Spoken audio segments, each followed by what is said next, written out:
Digital recording studio Patna.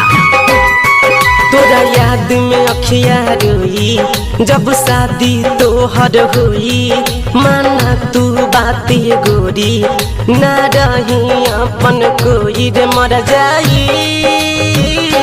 छोड़ के जैबू हो मरल मुँह हमर पैबू हो रे मर जाई।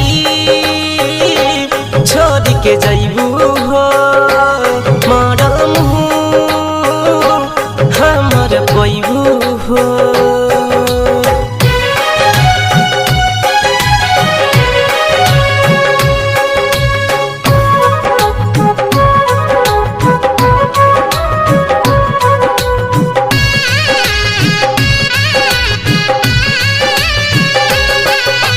तू हाउ बचपन के प्यार हो, तू हाउ जीवन हो, आस बतुहर बन बदुल है तू हमर दुल्हन हो।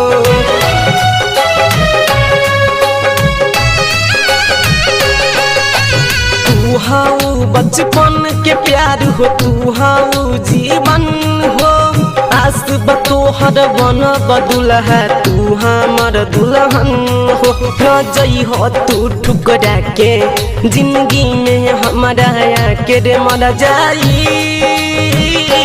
छोड़ के जैबू हो मरल मुँह हमर पैबू हो ते मर जाई। छोड़ के जैबू हो मरल मुँह हमर पैबू हो।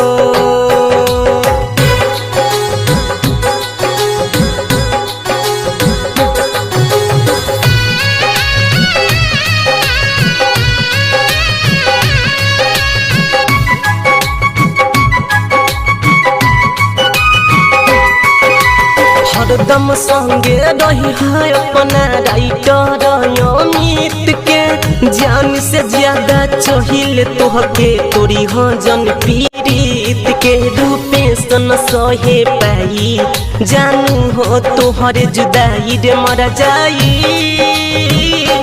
छोड़ के जैबू हो मरल मुँह हमर पैबू हो रे मर जाई।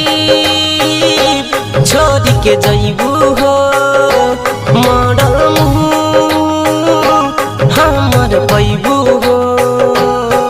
तोरा याद में अखिया रोई जब शादी तोहर होई, माना तू बात गोरी ना रही अपन कोई रे मर जाई।